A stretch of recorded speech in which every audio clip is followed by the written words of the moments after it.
Добрый день, дорогие слушатели. Мы записываем очередной подкаст. Рядом со мной сидит Давид Батагати вместе со своим прекрасным Кишин Фандером. И он участник золотого состава ансамбля Кона. И сейчас мы будем говорить о развитии астинской музыки. Давид, с самого начала хочу спросить. Давай сразу разделим музыку, которую делаешь ты, и те, вроде бы, которая считается народной музыкой. Да? Потому что я, например, твою музыку слушаю, когда ты играешь на Кишин Фандере, это что-то более такое, знаешь, я даже скажу, что это более даже современное, чем то, что вот по радио там идет, вот эти идиотские пляски и прочее. Я воспринимаю твою музыку как транс. Вот когда на Артхуроне я вот свел, все видео сделал, у меня же большой аудиофайл собрался, короче. Я его выложил. И я его слушал именно как вот, чтобы войти в транс. Значит, первое. Добрый день, Алик, добрый день, твои слушатели. Ну, технически я пока не Батагати, я пока еще Батагов, но, надеюсь, в следующем году я этот вопрос зарешаю. Паспорт не решает, решает то, что ты в душе. Да. И, значит, насчет музыки попробуем так издалека. Смотри, есть астинская традиционная музыка, назовем ее так, да? В принципе, то, вот, чем Кона занималась. Просто даже вот в период Кона, в тот период, когда я был в этом ансамбле, я замечал, что люди так привыкли, допустим, какие-то мелодии слышать на гармошке, что когда они их слышали на дуадошном фандере, Кишин Фандере и Дала Фандере, условно, для них первые разы это казалось чем-то вот, непривычным. Теперь касаемо того, что там я сам играю, ну, я искренне надеюсь, что то, что я придумываю сейчас, можно назвать современной музыкой на астинском языке. То есть я для себя это так представляю. И вот это вот там какая-то трансовость, это знаешь как что? Ну, чем проще мелодия на самом деле, чем она вот примитивнее, она куда-то там на 1000 лет назад тебя забрасывает, и вот транс, мне кажется, от этого какой-то вот создается. Я пока сам еще экспериментирую в этих вопросах. И над собой, и над слушателем как-то вот. Ну я не скажу, что про примитивность мелодии. Прикол в том, что, например, на Кавказе, вот Кишин Фандер, да, не Дала Фандера, Кишин Фандер, понимают, например, только мы и адыги. Ну, чуть извини, перебью тебя, поспорю с тобой. У вайнахов он тоже есть, и у грузин он есть. Но у грузин он на удивление не развитый по сравнению с пандуром. То есть пандуром прям развился. Скорее всего, это вопрос какой-то личности, которая в какой-то момент его развила, и дальше все стали копировать. У грузин он называется, по-моему, чунири. И он, по-моему, только у сванов встречается, и вот он именно в каком-то вот архаичном виде остался. У вайнахов, насколько я знаю, он используется в суфизме. Я, кстати, вот видел в мечети, когда суфи пел.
Ты понимаешь, это не могу сказать, что это прям распространено повсеместно. Это, то есть, видимо, это вот их вирт, скорее всего, вот используют. А вот с адыгами, они сразу вот эту тему ловят, они даже говорят, знаешь, когда мы кому-нибудь включаем нашу музыку, да, вайнахам, дагестанцам, другим народам, да даже и осетинам и адыгам в большей своей части, многие говорят, блин, какая-то у вас музыка вся грустная, вот будто бы вы здесь о чем-то плохом поется, ну, если нет, здесь повествование, там даже героическое повествование, обязательно там какое-то грустное, ну, блин, она такая грустная, и говорит, вот они не могут вырваться, вот они привыкли, что вот эти вот затяжные нотки, это значит грустно, да, вот здесь такая вот европейская традиция музыкальная, наверное. А мы по-другому воспринимаем. И вот у вас Ластина-то есть. И то я даже скажу, что большинство Ластин, наверное, все-таки тоже будут воспринимать, когда, ну, это грустная какая-то. Ну, как волынку швею, это же. Да, я знаю, что стал замечать. Вот смотри, например, вот если там касаемо адыгов. Мне кажется, это вот тот момент, что у них тоже сохранилась эта традиция, связан с тем, что у них сохранилась, до определенного момента сохранялась непрерывная традиция сказителей. Да, да. Потому что вот этот формат грустный, условно в кавычках, он именно сказительский. Потому что сказителю инструмент нужен. То есть, допустим, вот на видео твоем есть, где мы вот с Чеховивом Георгием поем «Шахохов» и я, да. Она другая, это не сказительский вариант, это песня, в которой я вот подыгрываю мелодию и все. А в сказительском варианте инструмент выполняет скорее вот функции просто атмосферы. То есть его задача вот настроить тебя на то, что ты сейчас будешь вот что-то, вот какую-то историю слушать, тебя как слушать. Ну и вот Кишин Фандер лучше всего для этого Конечно, подходит. да, потому что он именно вот он куда-то там вот в глубину давить начинает. Потому что, например, Дава Фандер это вот веселое, это вот поплясать, повеселиться, веселые песни попеть. Там единичные есть песни грустные под Дава Фандер. То есть Дава Фандер вот, например, скажем так, условно, в пьющую компанию Дава Фандер это прекрасный резонатор всей агрессии. Вот я на своем опыте это не раз как-то вот проверял. Вот именно вот есть же такая типичная ситуация, когда ребята вот своей компанией чуть-чуть перепили, и вот они что-то начинают между собой выяснять. А вот когда Дава Фандер есть в этой компании, они ничего не начинают выяснять, потому что они поют, веселятся, кричат, танцуют, все что угодно, но вот агрессии между ними нет. Да. А, например, вот Кишин Фандер, он выпивших ребят, опять-таки на своем опыте точно могу сказать, он их прям давит. Не, Кишин Фандер, он, во-первых, сразу атмосферу заполняет. Да, он прям вокруг тебя сразу бывает. Он прям задумываться заставляет. Да. Это такой, это для людей, которые готовы погружаться в себя. Я вообще, знаешь, как начал Кона слушать, чтобы ты понял? Кона же гармошку принципиально, как я понимаю, не использовали. Ну, какой-то период чуть-чуть использовали, но так, не как лидирующий инструмент, просто для разукрашивания. Какой-то небольшой период был. И многие этого не понимали. Да. А я как-то столкнулся, не секрет, я любил аниме, и я в опенинге разные вот слушал, и я в «Призрак в доспехах», там в одной серии мне очень понравилось хоровое пение японское. Знаю эту песню, да, я включил ее. И там вот что-то подобное, я не знаю, какой это инструмент был, но он тоже вот подобные звуки выдавал. То есть, и они пели, и это так тебя сразу как-то погружало в какие-то глубины своего сознания. Да. И тут я потом услышал Кона, понимаешь? И я типа, нифига себе, у нас такая фишка тоже есть. И сейчас, я, кстати, вот видео с Артхуроном, не знаешь, что сказали, Олег, ты такое страшное видео снял. Я говорю, почему? Ну вы там сидите вот под эти вот протяжные звуки, да, и вы в трансе в каком-то. Я говорю, это же прекрасно, ты же не... атмосфера там такая сумасшедшая была, ты не представляешь. Мне кажется, вот эти люди, которые говорят так отвлеченно о том, что это страшное видео, они, те, кто вот критикуют что-то подобное, они не понимают, что вот для людей, которые там собрались, это, по-моему, даже не столько религиозный вопрос. Да, не было ни для кого-то религиозного. Это просто вот способ провести время так, как твои предки, допустим, 1000 лет назад его проводили в этот же день. Ну, то есть это же такая вот крупица чего-то там прошлого, к которому вот ты можешь прикоснуться вот с такой вот помощью. Потому что вот по себе могу сказать. Ну, у меня, смотри как, у меня был период, в Кона я был, ну, там, года 2-2,5, и вот период в Кона я играл астинские мелодии. То есть вот так, меня Тамик учил, я вот играл астинские мелодии. Тамик Ходов? Нет, Тамик Березов. Березов, Тамут. Да. Ходов Олег, учил, да. Да, Олег учил Тамика, Тамик учил меня. Да. И вот я играл астинские мелодии, то есть пытался понять принципы астинских мелодий. Я сталкивался раньше с астинской музыкой, в детстве еще, но не так глубоко. А потом вдруг вот в какой-то момент я начал сочинять свое какое-то, да, вот даже вот примитивные наигрыши, вот такие, как там, я там играл, например. И вот тогда я стал как раз-таки вот себя ловить на мысли. У меня вот, особенно когда у меня была возможность там в горы куда-то уехать одному, побыть, вот посидеть для себя, поиграть. Потому что когда я играю, у меня голова отключается, у меня внутренний диалог отключается, у меня просто вот в голове я просто играю, да. И вот, вот тогда я стал ловить себя на мысли, что вот представь там, допустим, 1000 лет назад когда-то какой-то мой условный предок точно так же проводил вот время. И мне вот эти вещи стали как-то интересны. И мне кажется, вот подобные мероприятия, как Артхурон, они об этом сейчас, в наше время, они об этом. О том, что вот мы собираемся и вот чувствуем себя частью единого целого все вместе. Это раз. Во-вторых, послушать музыку, традиционную астинскую музыку на фоне вот этих потрескивающего костра. Да, это красота. Слушай, ну да, это вот прямо. Я потом, я сам эти кадры потом, да, там я не все же выложил, я потом их много раз пересматривал, атмосферность сумасшедшая. И опять-таки именно Кишин Фандыр, на мой взгляд, вот эту атмосферность создает. Я прям понял, что он заполняет пространство очень быстро.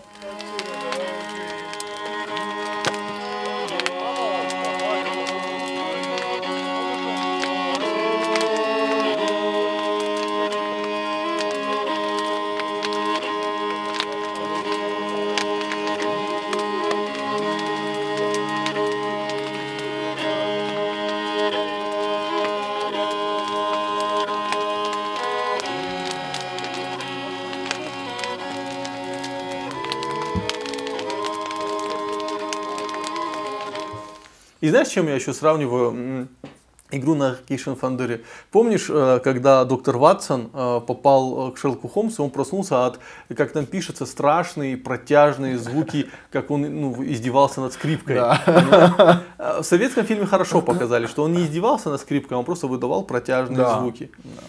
И Ватсон заходит к нему, ну что вы делаете, ночь, он говорит, понимаете, мне так легче думается под эту музыку. Потому что, ну вот по себе могу сказать, вот свое субъективное мнение, да, повторяю. То есть вот я когда играю для себя, там, допустим, вот у меня бывает, я не знаю, допустим, я иногда просыпаюсь в 5 утра. Вот если бы я жил один, я вот сейчас живу не один, и вот если бы я жил один, просыпаясь в 5 утра, я начинал бы играть. Потому что просыпаясь в 5 утра, я просыпаюсь обычно после какого-нибудь интересного сна, и я знаю, что если я начну играть, у меня вот это вот сонное состояние, оно куда-то продолжится, то есть мне будет проще вот это допридумывать. Потому что я закрываю глаза, начинаю играть, тут еще есть волшебная такая вот штука, например, вот я тебе потом покажу, вот если вот сюда ухо прислонить, он как наушник работает. Вот здесь вот звук. То есть сидишь, вот прям тебе вот в левое ухо звук идет. И ты очень легко концентрируешь собственные мысли, собственное сознание на этом звуке, как вот. Их же два, тут же два звука. И мне кажется, именно прикол в этом. То есть, например, я как виолончелист бывший говорю, что когда ты один звук играешь, ты играешь мелодию, а тут ты именно вот создаешь гармонии, и вот концентрация на них такая. А если ты для себя играешь, то это насколько длительный процесс?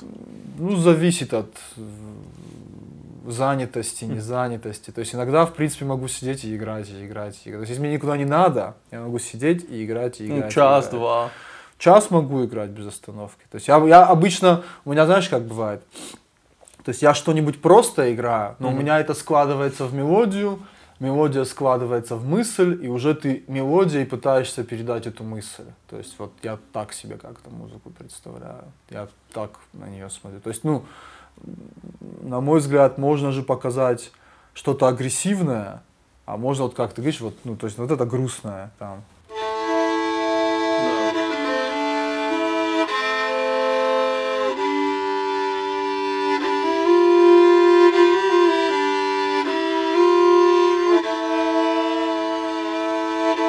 А можно, ну то есть раз уже не грустная, короче. Ну это уже более агрессивно получается. Да. И уже вот ты в этом плаваешь, сначала придумываешь. То есть сначала инструмент тебя направляет, а потом ты инструмент, короче, да, как-то вот так вот. Ну, слушай, ведь довольно странно, что ты бывший виолончелист, и ты довольно современный человек.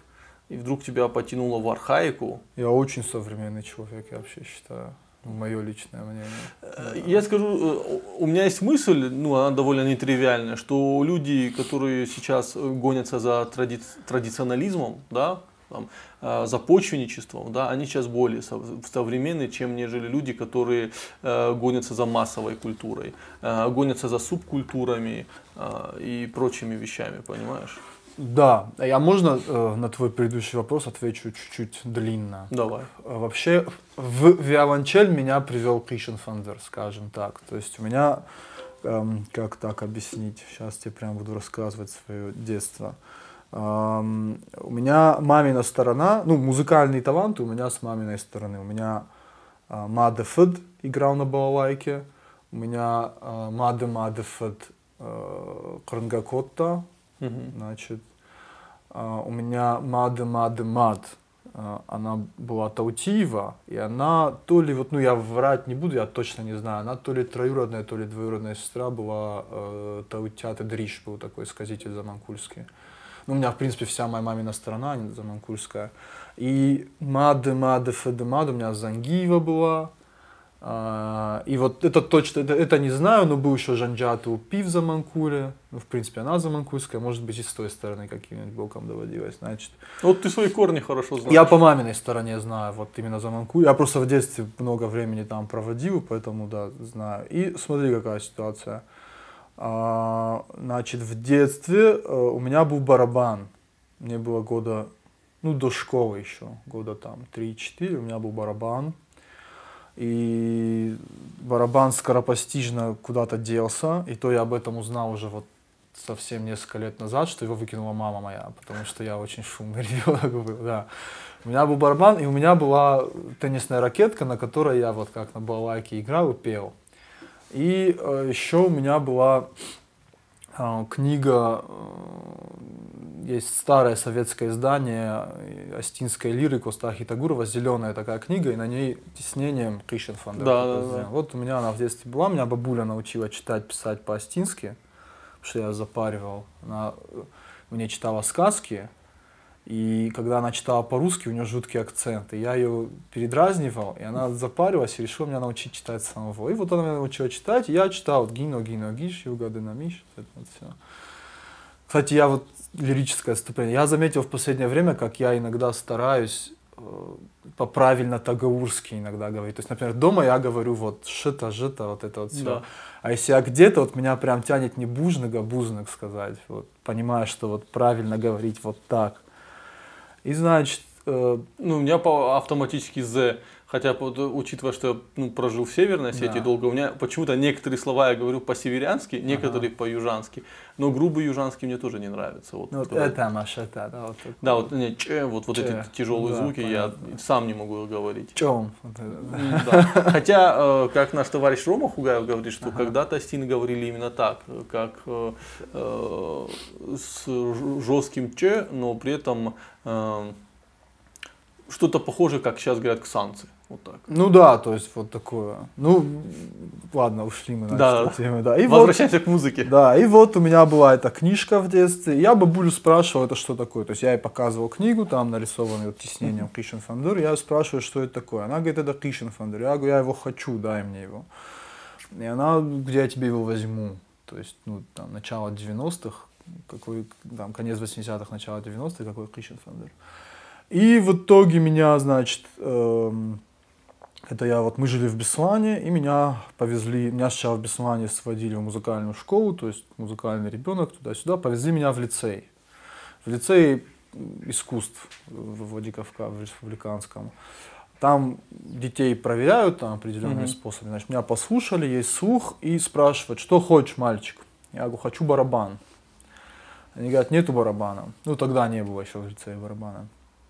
Сейчас вроде есть. Потом спрашивают, что еще хочешь? Я говорю, Christian Fander хочу. Они говорят, нету Christian Fander. И тогда первый мой преподаватель Азаматов, я даже не помню его имя, отчество, помню, что вот он Азаматов. Он был там, вот, когда детей спрашивали, и он мне говорит, пойдем на мой инструмент, научишься на нем играть, на чем хочешь научишься играть. И вот так я попал на виолончель. И уже как бы ну, с астинской музыкой в лицее я сталкивался, потому что я короткий период был у Ольги Георгиевны Джанаевой в хоре «Арион». Ну, короткий совсем период, потому что у меня голос, там как раз была смена поколений, и мальчиков не было, вот нас 3 мальчиков завели, и у нас в течение там полугода голос сломался подряд у 3, и вот все, мы не пели дальше. И вот там я в Шати Жарок, например, услышал впервые в жизни. Ну, как бы я был вот виолончель, виолончель, виолончель. Потом я по дурости бросил музыку, поехал, значит, учиться, Москва, гуманитарий, все дела. И потом приезжает в 2010 году Кона выступать в Москву. Я вижу у Тамика Березова в руках Christian Фандур, и все, и жизнь поменялась.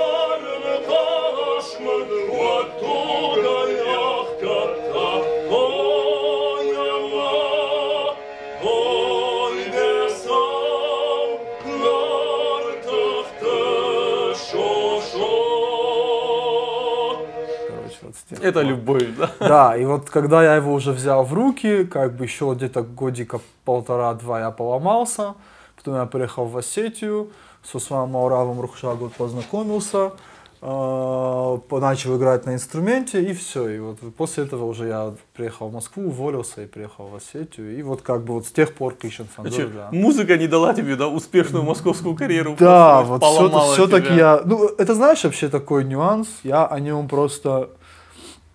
Ну, у меня, когда я музыку бросал, у меня, получается, у меня были кое-какие сомнения тогда, и у меня не было человека, с кем я мог бы... Ну, то есть я дома пытался на эту тему поговорить с преподавателем своим, ну, тогда у меня не Азаматов уже был. С ней пытался на эту тему поговорить. Ну, вот как-то меня не очень поняли, то есть мои сомнения, мои какие-то страхи, и я поэтому музыку бросил, так как вот не совсем понимал, куда меня это может привести. Хотя понимал, что у меня, в принципе, получается. И как бы вот уже в период гуманитарный у меня бывали моменты, когда меня тянуло и в музыку, и в том числе в астинскую. В Москве, по-моему, он даже сейчас существует, был вот такой сильно любительский хор при общине. Вот туда я ходил, то есть, допустим. Благодаря тому, что я туда ходил, я попал на концерт Кона совершенно случайно. И как-то вот это вот все, понимаешь, на мой взгляд, когда вот человек творческий, и в нем это внутри есть, оно у него все равно будет искать выход наружу. И... Не, ну слушай, это хорошо, что ты почувствовал это и все-таки решился, потому что очень многих людей я знаю, у которых творческий позыв был, но они не решили вот состереть, ну там определили в юридический факультет, и они не смогли с этим бороться. И в итоге, знаешь как, да, хорошо работают, зарабатывают, но какую-то пустоту люди ощущают, потому что ну, нету, то есть не заполнили себя чем-то. Вот у меня то же самое было. И они, знаешь, как говорят, ты знаешь, я, говорит, себя вот, ну, зарабатываю, все, но я, говорит, не нашел. Вот я не нашел то, что я люблю, и мне, говорит, это очень... Вот есть люди, которые увлечены чем-то, я, говорит, им так завидую. Вот у меня было то же самое, вот ровно до Christian Фандура у меня в жизни было то же самое. Притом мне было где жить, я нормально работал, все у меня было хорошо. В плане вот, ну, по человеческим меркам, да, вот устроен, работа есть, где жить есть, все нормально, перспективы есть на работе, то есть все вот это вот. Но потом вот, да, то есть смысл в жизни появился сначала с появлением Christian Фандура, и то, как бы я, какой-то период я совмещал предпринимательскую деятельность и вот удовольствие, которое я получал в Кона, когда в него попал, скажем так, то есть это как-то, ну, мой переезд как-то вот он так все вместе совпало, что я вот вернулся в Осетию, потому что мне надоело в Москве. То есть я просто хотел быть в Осетии. Салам тебе, брат, мне тоже надоело в Москве, после 13 лет я вернулся в Осетию. Просто мне надоело, да, я вернулся в Осетию, и так получилось, что вот я хотел на Christian Фандуре заниматься, и меня Тамик позвал в Кона. И я, ну, почему бы и нет. И какой-то период я совмещал предпринимательскую деятельность и Кона. Да, по-моему, все в Кона вынуждены были работать на 2 работах, да, потому что никто на этом не зарабатывал. Да. Опять же, ты представляешь, насколько конкурентоспособна астинская музыка, раз она людей, которые не зарабатывают на этом, да, вынуждает вот в таком довольно тяжелом ритме жизни жить, да, то есть работать на 2 работах, чтобы иметь возможность. Ну, это вопрос получения удовольствия от процесса. Да. Потому что вот я же говорю, у меня был там вот эти 2-2,5 года, я получал удовольствие от того, что я вот этим занимаюсь, а потом я начал, когда сочинять свое, вот тогда вообще как бы горизонты еще сильнее. То есть когда уже вот я начал сочинять свое, я понял, что вот, ну, видимо, с этим надо что-то делать. Потому что если оно сочиняется, то из этого надо дальше вот что-то, короче, куда-то двигать. И уже вот я на этом стал концентрироваться.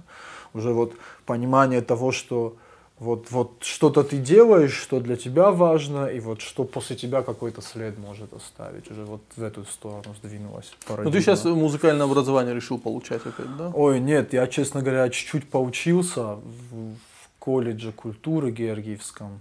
Ну, я год поучился там на ударника, потому что все-таки меня вот к ударным тянуло с детства тоже. Но у меня не получалось вот именно... У меня получалось учиться в плане... У меня, знаешь как, у меня получилась диаметрально противоположная ситуация тому, что у меня было в школе. То есть в школе, например, у меня по виолончели всегда была 5. И за счет этого, ну, я там мог где-то что-то прогулять. То есть, ну, мне уже, ну, в лицее и так, если ты вот хороший музыкант, то да, тебе что-нибудь где-нибудь, или там художник, тебе что-то прощается. Тут чуть-чуть была диаметрально противоположная ситуация. У меня все, кроме специальности, вот теоретические предметы, там, сольфеджио, теория музыки, такие вещи, я их, в принципе, благодаря базе лицейской, я их понимал.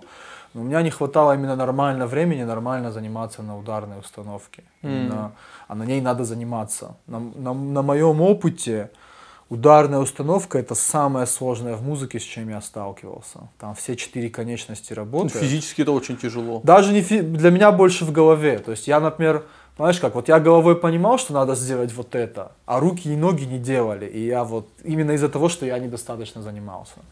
Я, значит, это дело, к сожалению, чуть-чуть бросил. Сейчас я больше вот как-то ввиду того, что та музыка, которую я сочиняю, я ее себе представляю каким-то образом, она должна быть определенным образом записана, написана, записана и как бы сведена, да, в какую-то единую композицию.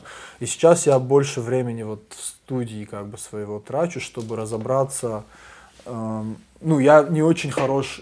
Мое композиторское начало сильно опережает мое звукоинженерное начало. То есть мне надо вот в этом вопросе расти, чтобы мочь то, что я себе представляю, в красивую картинку в итоге куда-то привести. А вообще у тебя планируется какой-то такой вот, ну, проект потом? Ну, у меня вот давно запланирован проект «Рогал», который вот... Я, кстати, одну композицию слышал. Она у меня в моем в плейлисте в Телеграме, я его постоянно слушаю. Спасибо.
есть Рогал, то есть есть в Рогал есть идея, в Рогал есть концепция, в Рогал есть... Мне почему-то Рогал напомнила In Extremo, вот чем-то. Это что такое? Не знаешь, Хермана Линг, вот эта песня? Да, знаю, но я ее знаю... в классическом исполнении. Я ее знаю в исполнении группы Хёднингарна. Нет, Гармарна. Вот есть две старые скандинавские группы, Хёднингарна и Гармарна. Ну вот In Extremo послушай, великолепное исполнение тоже. Сейчас. Эта песня, я знаю ее, я даже читал ее перевод. Она о рыбаке, по-моему, про любовь. Нет, она про женщину-тролля и воина. В которого она влюбилась, и она пыталась его соблазнить, и он сказал: ты чудовище, ты нехрист, я тебя просто зарублю к чертовой матери. Это вот как раз смешание христианской символики. Это на Беовульфа историю похоже. Да. Ну вот как раз вот из той темы. Ну смотри, я, знаешь, тебя хотел спросить. Вот, например, когда вы выступали я забыл, как этот клуб назывался, как раз Алаников был посвящен. Да. Там во-первых, было шикарное выступление. Я, насколько знаю, вы не репетировали даже нормально. Ну там мы просто на опыте, мы друг с другом давно. Там не на опыте, там в какой-то момент в кураж были, потому что Алаката Хашби Зарак, и вообще потом, что вы играли, это было атмосферно очень. А потом вышли Джербджеш. Да. И я как раз тому тогда разговаривал, тому говорит: ты понимаешь, говорит, это какое, говорит, переосмысление традиционной адыгской музыки. Да. Внешнему зрителю это может вообще показаться рэпом. Ну, потому что это своеобразно. Да, это когда он Нартиаду там и какие-то вот эти сказания начинает вот прямо рассказывать, и это под музыку, но это настолько бомбово, да. И мне в каком-то плане обидно, что... я понимаю, что вот Кона, да, вы все, ты, тому, другие ребята, что вы вот буквально вы давали этому дорогу. И я вот, например, от вас вот жду этого, чего-то такого необычного, при этом традиционного. То есть это нельзя сказать, что это традиция, нет, это новое что-то, но при этом это так хорошо вписывалось бы в традицию музыкальную астинскую, что... Смотри, попробуй, значит, тезисно про Джербджеш. Они очень прикольные, как бы с одной стороны. Например, музыкально мне иногда сложно их слушать. Они вот своеобразные же, да. Но то, что они сейчас по факту пересоздают культуру своего народа, это факт. Потому что то, что они делают, это в принципе фолк. Как ни крути, вот они вот... Постфолк. Да, фолк все равно. Потому что, например, условный Рогал, это все-таки не фолк. Это как-то вот, не знаю, эмбиент какой-то. Да, вот ближе к этому. То есть там... По-моему, смешение. Если человек не знаком с астинским фолком, то он даже не поймет, что это. Что это просто что-то на астинском языке. Да, вот так. То есть, вот смотри, попробую так объяснить. То есть в Рогал у меня идея есть. То есть это не попытка фолк-музыки, да, это вот попытка какого-то моего субъективного, потому что текста пишу я, да, музыку тоже в большинстве случаев пишу я. Моего субъективного какого-то вот восприятия какого-то вопроса, который я вот через такую музыку хочу выразить. То есть, я же говорю, там есть идея, я очень надеюсь, что я все-таки вплотную этим вопросом буду заниматься и как бы эту идею буду реализовывать. Это раз. Два, насчет рэпа тоже вот такое лирическое отступление. Допустим, ты когда-нибудь слышал такое имя Цорити Стас? Нет. Я могу вот на интерес даже в телефоне найти и включить его. Это рэп, короче, на дегорском, но это в плане, в нашем понимании рэп. А он жил, я даже не знаю, он то ли в 70-х, то ли в 80-х жил. Он, скорее всего, из Дегории ни разу в жизни никуда не выезжал. И скорее всего, рэпом знаком не был. Но то, что он делает, это ритмические частушки под музыку, только без музыки. Он просто ритм себе сам там, спичечным коробком. Ты дашь мне фрагмент, я включу его в аудиоподкаст, чтобы его скину прям, да, вот он.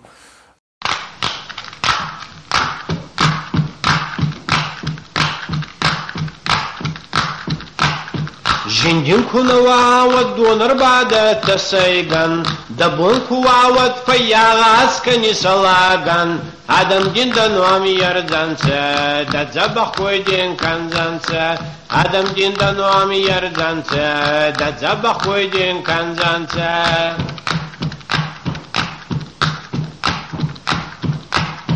Ареги дарманах естарти куда нематан, Саяуна кастаяли гутактар ладаритан, Нафитол тира сурдагдау, Каромара хасан лагау, Нафитол тира сурдагдау, Каромара хасан лагау. وبلنا قازار في التلتصة كالتونسة علي تغدي دروي تخيزنا جي سرطونسة وخواتي خوز در زونيتا كسترتن دري زغيتا وخواتي خوز در زونيتا كسترتن دري زغيتا كستر خيستري راجي تاما كنا دمتا الزحب باين فاستمانيا كجسرتا خيستر نغداو كاسكوتا الله تريني راملتا خيستر نغداو كاسكوتا وما نغول راملتا أجينا در معرب جدراتي نغوتاك خبر فداري كرجيب وخستي مكاك ومن يروح قنانية وطاين زندرنية ومن يروح قنانية وطاين زندرنية جندين كنا واود دونر بعد التسيغن دبون كواود فياغ عسكني سلاغن Adam din da noam yarzanse, da zabak koydin kanzanse. Adam din da noam yarzanse, da zabak koydin канзанце.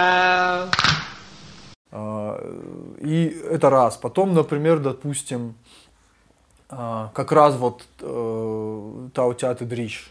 Таутят Идриш, его манера исполнения, она, он, знаешь как, вот его слушаешь, он то ли поет, то ли кричит, то ли рэпчет, то есть там непонятно, там вот смесь какая-то, там вот речитатив, который очень высоко и вроде бы в нотах, но она вот тоже очень своеобразная, то есть он инструментом себе создает, то, что я говорю, он создает себе фон инструментом и вот рассказывает историю, да, но тоже вот, это в принципе тоже речитативный какой-то формат. Давид попросил меня добавить уже после подкаста, что он перепутал Таутят Идриша с Занджаты Уруспи, то есть мы сейчас говорим о Занджаты Уруспи.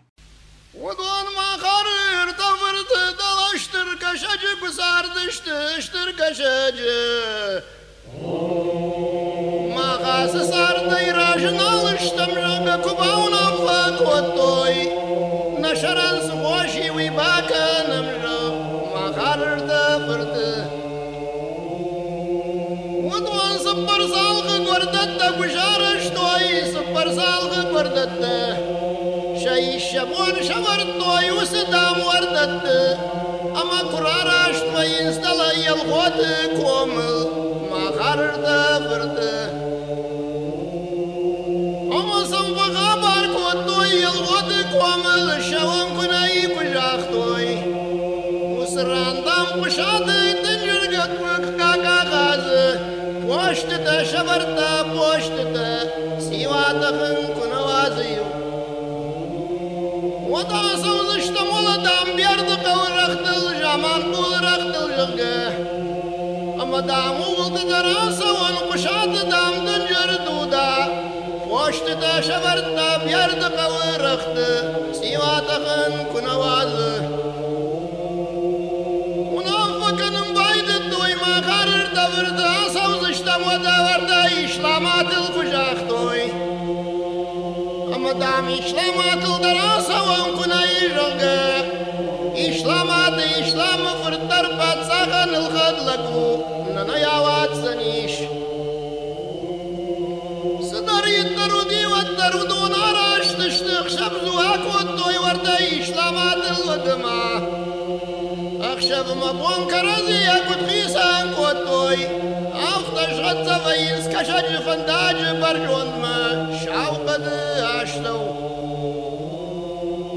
شقال قد شواختوي شو مراي شو ميافتا يوفد بلجك أشكون غازسل ورغفت درباسي وسرامة ووقاش سواي فد بلجك غازل ووقاش سواي شو مراي شو مخازل عمرنا يقوقاشي نوازنا يا وينك الزندلي شلامات موت ماخن يشفتو بجاختا بلاش مبابدن قوي والله دنيا عوينا كنزن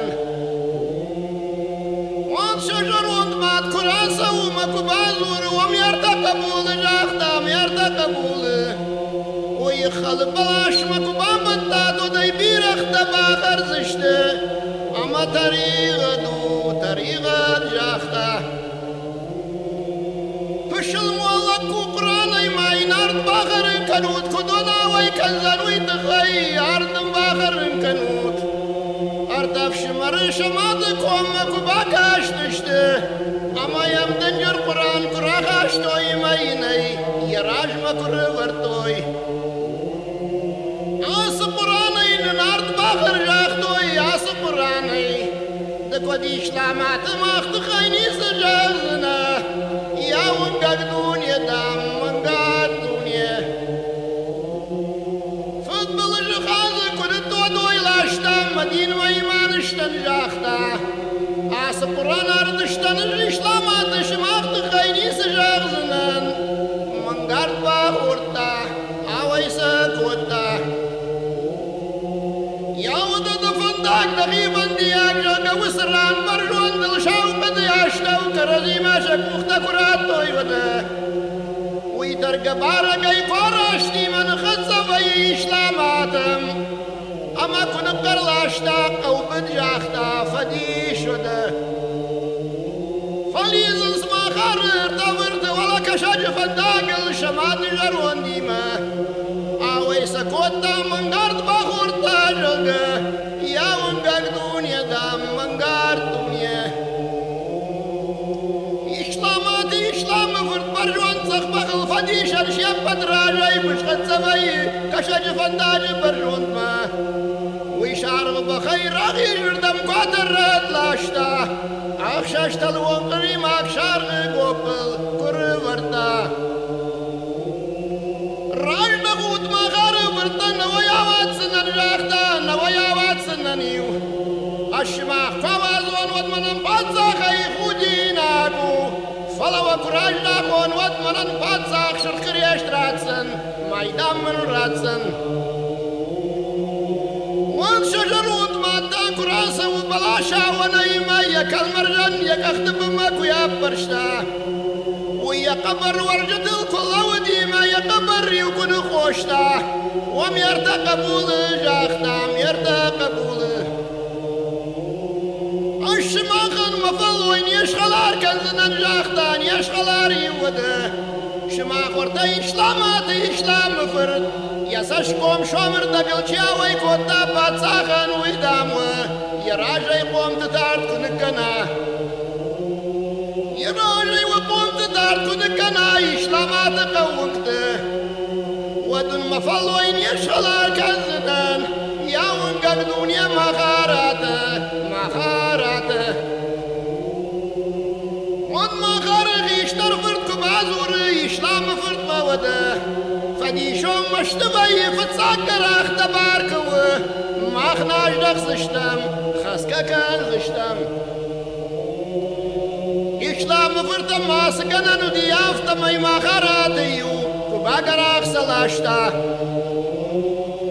وطايم مخارغ يشتر فرد كبازور وايخ فوي إسلام فرد وايخ شغه دعوي كوتاي باتساغن دسشكم شومر دقل فلما من دخيم فقاب قجدن باتساغ بشت شركرياش تراتون إسلام فرد ما برجون سخ بغلاوم برقيالو وديش فلقراخي ممخاو دا كوتوي أمخاو جنگه أيدن شركرياش أيدن شرخ مايدان وما يوجدر دواني كسبات صاخرا كنزل جقما يميوزن باكو الداما خارغ يشتر فرد وسران سسخدم بايد الدوي كشج قالته باورنا دوغا غازاق سنباكو الدوي ما خارر تفرته شخدك درفيا شفتشته وسخشت ميدك. И, в принципе, еще знаешь, что мне удивительно? Особенно касаемо Цорити Стаса.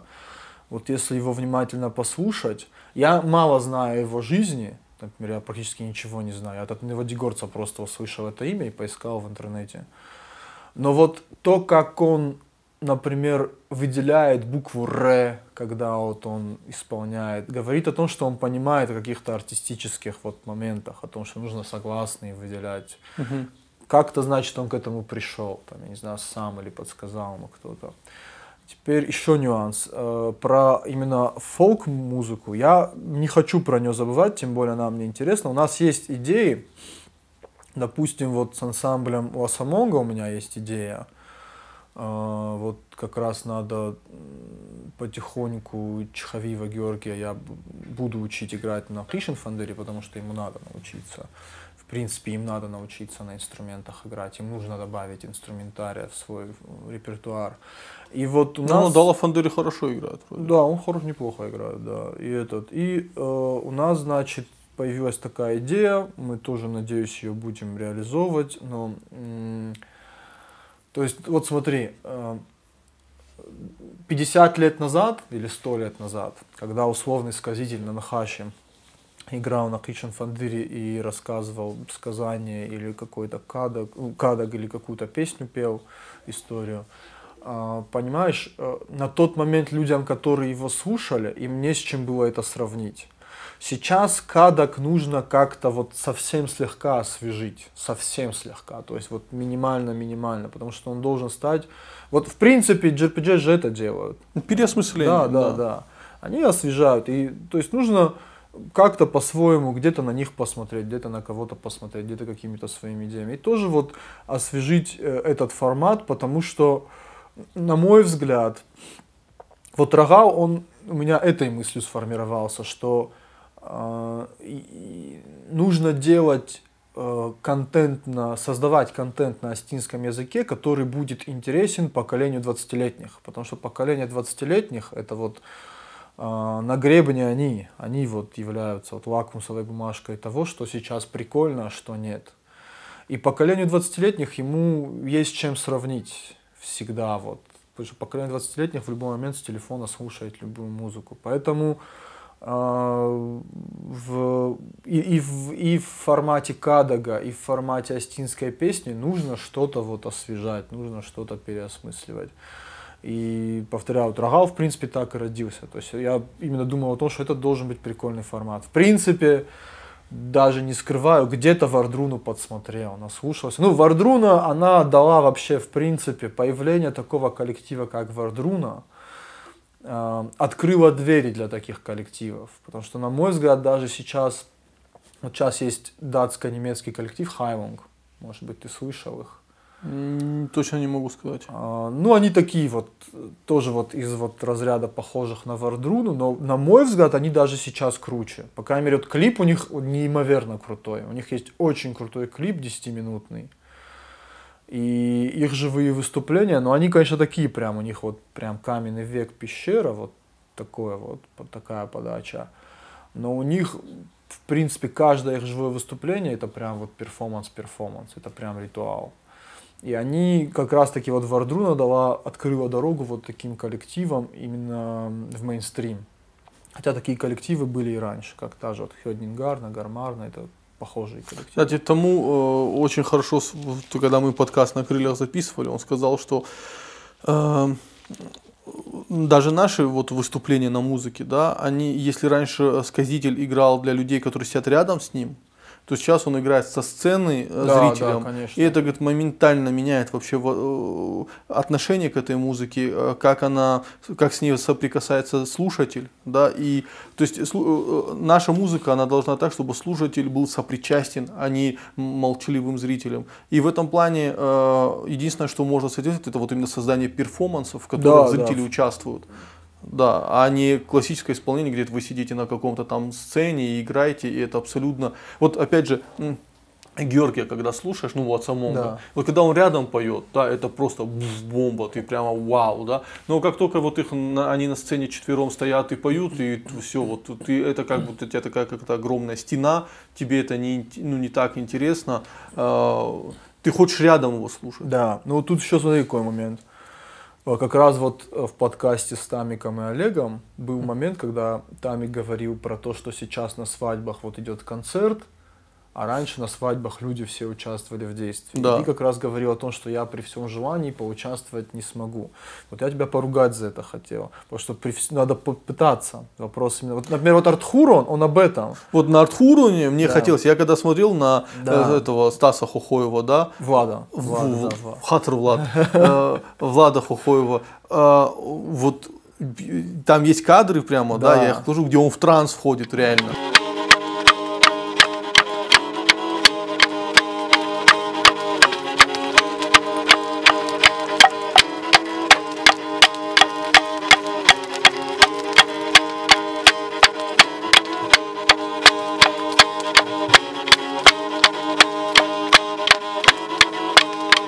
Ну, потому что он музыкальный очень парень, хотя вот он роком занимается, но вот он этнику очень хорошо чувствует. Мы с ним, он же как раз он участвовал в Артхуре, он его голос верхний, да, и он очень хорошо это чувствует, просто ему самому другие какие-то вещи интересны. Но он именно, когда бывает рядом, он участвует. И вот вопрос в этом. Я на него смотрел, в нем музыка прямо резонировала, Да. понимаешь? То есть вот я настаиваю на том, чтобы вот через год, когда мы снова на Артхуроне соберемся, чтобы максимальное количество дел пыталось участвовать. Потому что вообще вот к разговору о том видео, где в Айнахе в мечети под их Кишин Фандер как раз. Да, они да. все Я, участвуют. кстати, тоже этот фрагмент ставлю. Да, и тут прикол, знаешь, вот очень важный в чем? То, что вот в момент, когда они все вместе участвуют, они себя чувствуют частью чего-то большего, чем каждый из них.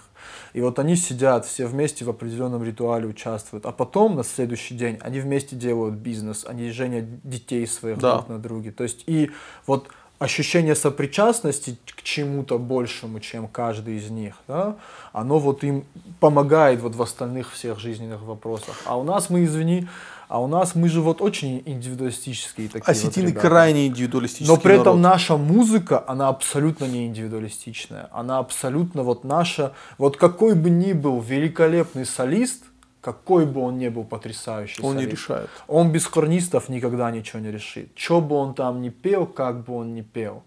Но вот если нету минимум 3 с ним хорнистов, вот 3 хорниста и 1 голосист и солист, это уже вот коллектив, это уже прикольно, это уже вот звучит, это уже интересно, в этом уже хочется поучаствовать. И я как человек, который, я люблю хорнить, то есть я, честно говоря, именно вот хорнгая, я больше удовольствия получаю, хотя я могу и попеть какие-то остинские песни. Кстати, моя любимая песня остинская, хоть она и не фольклорная, и не такая, не супер традиционная, это вот Костыбей Гайзарак. Вот, честно говоря, я ее обожаю. Именно петь я ее обожаю сам. А почему она не такая традиционная? Она, по-моему, в советские времена написана. Именно вот вариант, который известен. Чесел тако майдан. Ну, вот это вот. Не, ну, а от этого она же менее народно не Не, слышится, она что ли? офигенная. Она прям...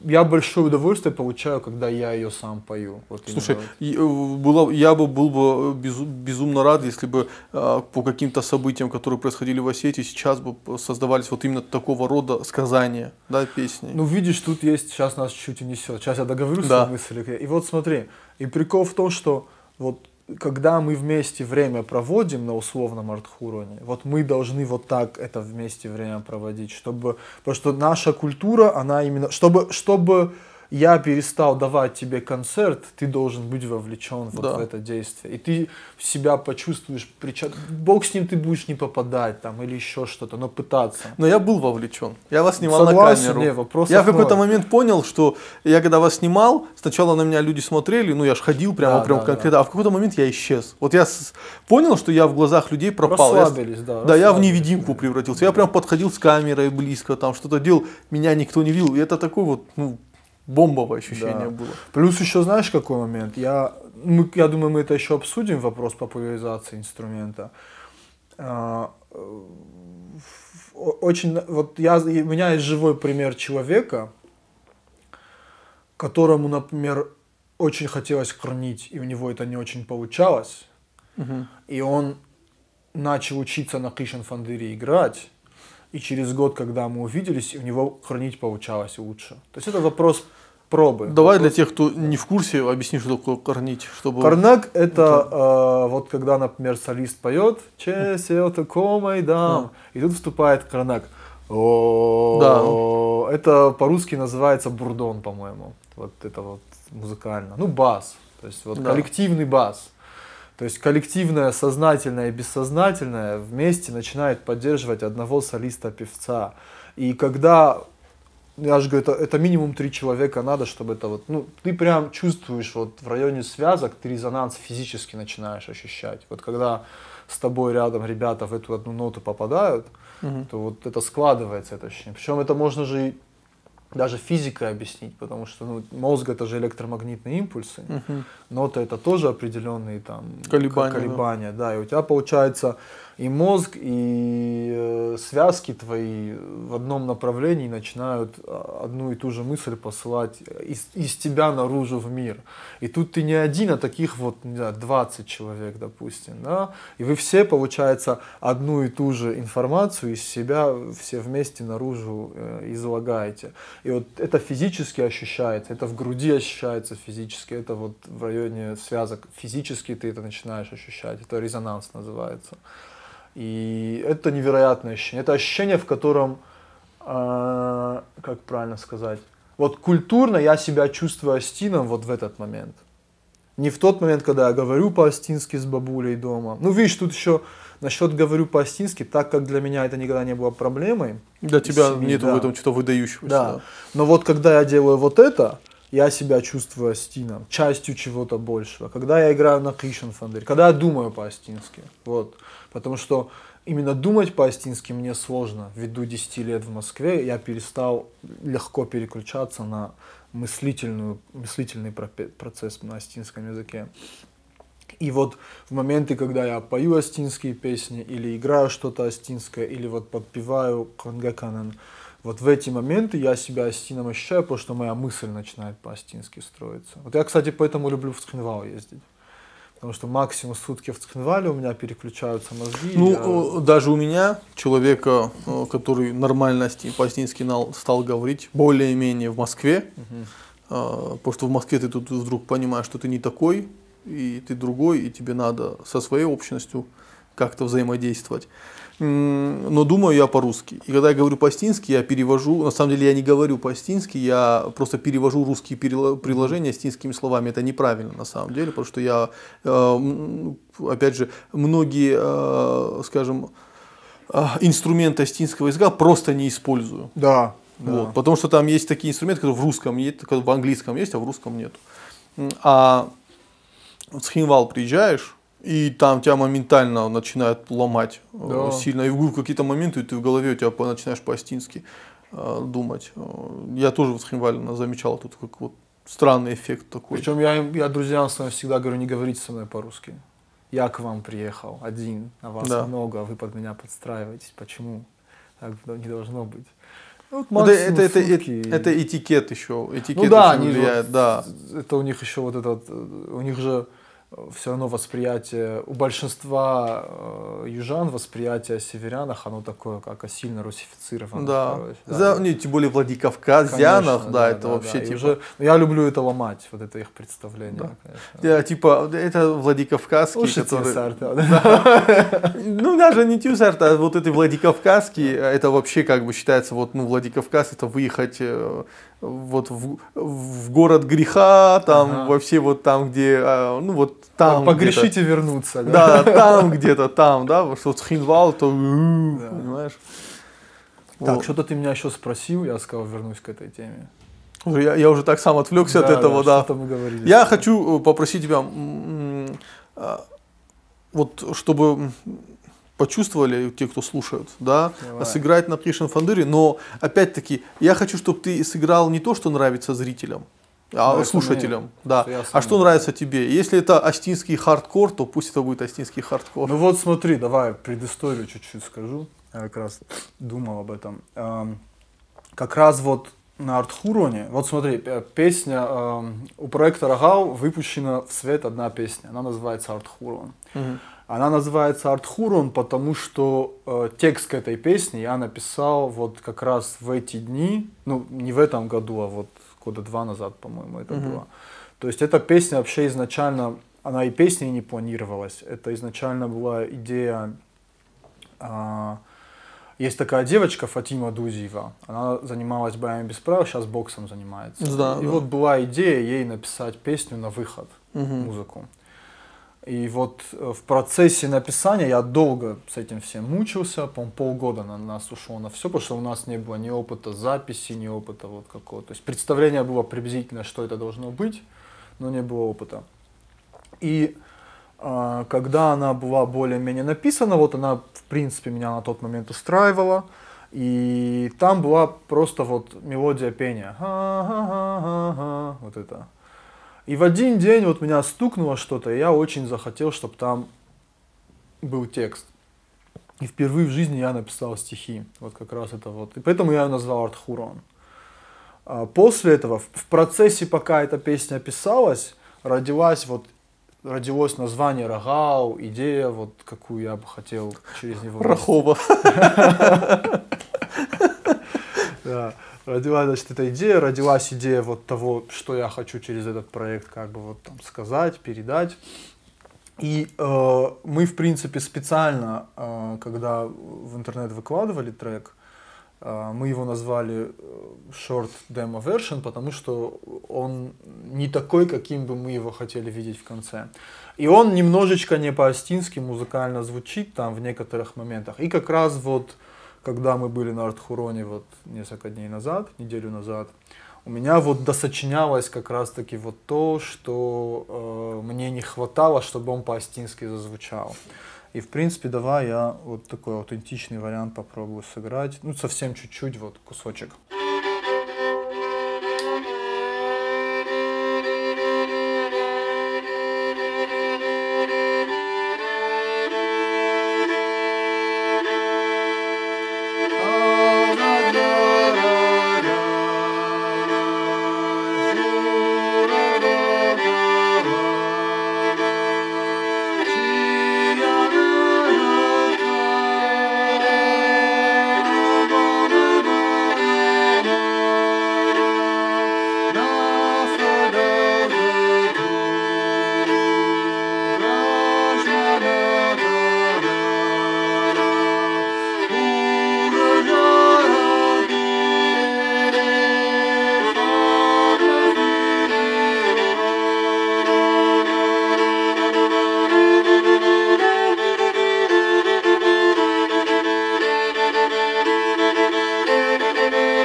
Ну, как-то так. Ну, слушай, мощно.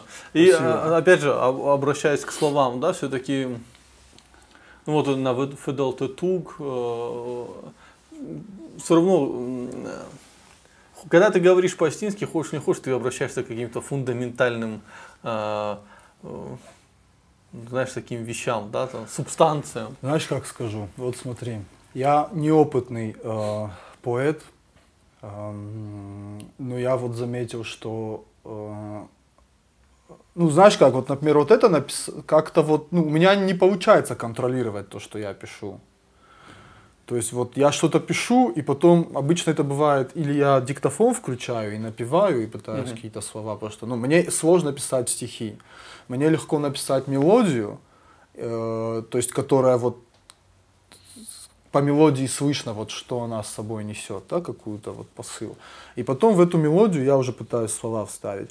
И когда я как бы вот, ну, что-то такое пишу, у меня не бывает такого, а ну-ка напишу я про яблоки, да, то есть вот я что-то вот пытаюсь напевать, и вот что-то выходит. Вот в принципе вот так вот и это в принципе сложилось. Там буквально уже вот в процессе я какие-то слова уже так осознанно где-то поменял, где-то что-то, потому что у меня в первоначальном варианте ну, она более агрессивно получалась, я не очень хотел. Ну, как бы для Фати Дудиевой было хорошо, потому что она же, ну, на бой выходила под этот трек. Победила, кстати. Вышла на бой под этот трек, победила. Да, но как бы в конечном варианте эта песня, она чуть-чуть о другом, поэтому она будет, ну, не столько про агрессию, скажем так. То есть я какие-то там вот пару слов поменял в итоге, где-то как-то уже так осознанно. Но изначально, ну, я уже потом начинаю как-то, да, вот сам осмысливать то, что написал. И в принципе, так вот по секрету тебе скажу, что-то более современное на астинском языке я тоже пытаюсь писать. И там тоже вот бывает как-то вот, ну там сложно взять и вот какую-то белиберду. Видимо, у нас язык такой, я не знаю, что вот какую-то белиберду сложновато на нем. Ну да, ее вписывают, но это пока никто талантливо не смог о очень приземленных вещах на астинском написать. Потому что астинский язык, он такой, что ты в нем должен либо как-то вот про любовь очень красиво сказать, либо как-то Мне вот, песни про любовь не нравятся. Блин, я люблю, но знаешь, какие я вот люблю? Мне нравится, знаешь, какая песня? Это вот квайсинский ансамбль. Эй, да вон макубалан, эй. Не знаешь ты ее? Ну, слышал. Там есть великолепная строчка, вот потрясающая, моя любимая строчка во всех песнях про любовь. Амонды швадоной фандыма надуо швазикав надойны. Вот это же великолепно написано. Иди объясни это вот по-русски. Вот иди вот запарься переводить это на русский. У меня был случай после гастролей Икона в Турции. У меня там один абхаз, ему понравилась песня одна. Дон кашак шурмаш хаута, ой варайда шурмаш хаута, чеже таргайта жаг мархаута, ой варайда варайда райда. Вот это. И он мне писал в Фейсбуке: переведи мне. И вот я сидел и переводил, думал, ну какой-то бред получается. Вот я и на русский переводил, и на английский переводил. Ну бредятина вообще. Я услышал, мне некоторые слова на астинском вот прям очень нравятся. Вот туг, да. Вот кровь, блад, вот я слушаю, ну вот на разных языках я слышал, как она не звучит как-то так. Вот туг это вот прям, да. Вот знаешь, как будто бы ты положил что-то монументальное. Туг don't know. Да, понимаешь? И я даже как-то думал, было бы прикольно в Осетии выпускать журнал не Махдук, а Махтук. И Алихан даже нарисовал на Хохаге у себя такое-то вот там дерево такое прекрасное, с корнями длинными, и красиво так написал Махтук. Я думал, блин, я вот журнал бы такой выпускал. Ну, конечно, с определенным контентом, как говорится, но... Ну, за такой контент сколько лет сейчас дают? Это не Гречой, который придумал группу Рахова, да? Вот. Но все равно, понимаешь, сейчас мы находимся как мне кажется, в неком... Есть две версии, что мы находимся в ренессансе национального, или же, как другие говорят, более пессимистично настроенные, что это просто предсмертные судороги. Это знаешь, какой нюанс? Зависит, мне кажется, от нас. Мне кажется, и то, и другое – это верные мнения. Они просто как бы... И то, и другое, вот сейчас в 2019, в начале 2020-го, это две стороны одной медали. Потому что смотри, вот с одной стороны, смотри, 50 лет назад играть вот на этом инструменте было неудивительно в астинском обществе. Да? То есть это не было чем-то вот вау, да, а сейчас играют, ну, условно, вот я, Тамик и Олег, ну, еще несколько ребят учатся, ну, вот, условно скажем так. Ну, то есть у нас даже 10 человек нету, кто вот играет на этом инструменте. Теперь смотри, сейчас вот у нас какой вариант есть?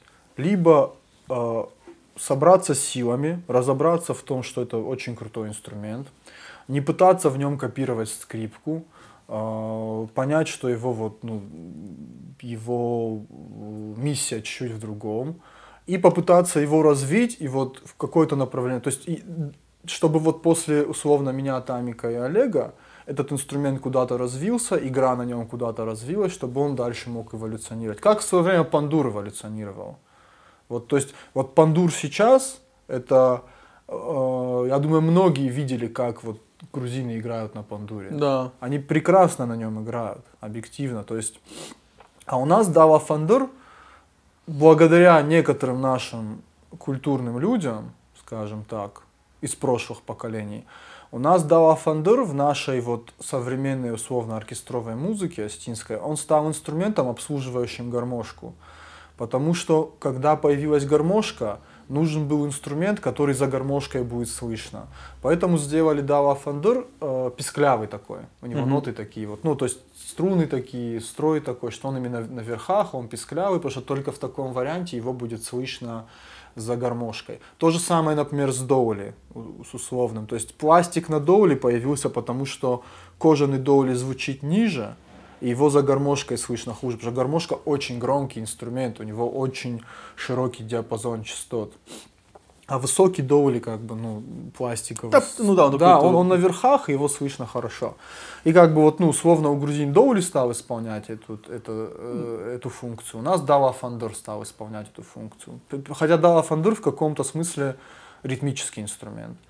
Теперь перкуссионный.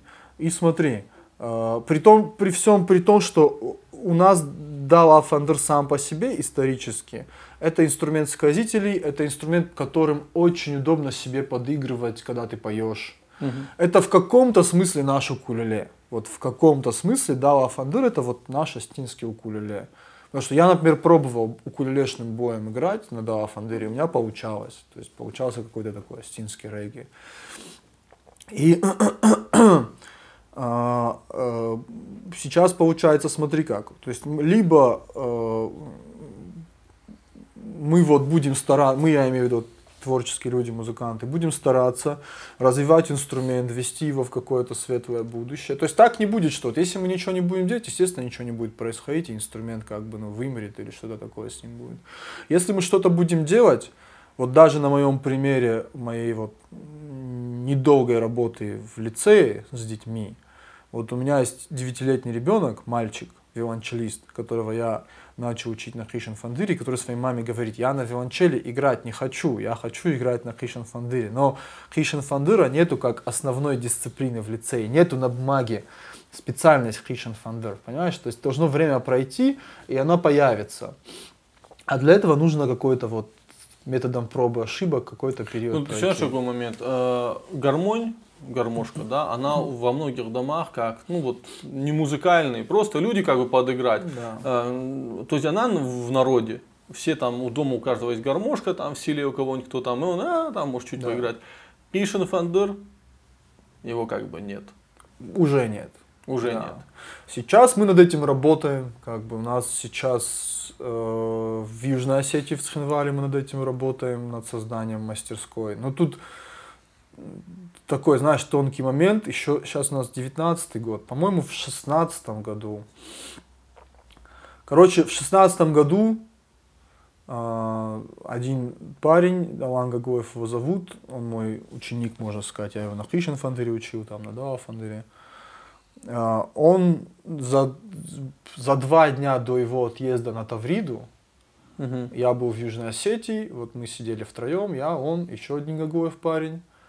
И промелькнула мысль о том, что ты же через 2 дня едешь на Тавриду. Он говорит: да. Я ему говорю: что ты едешь без проекта?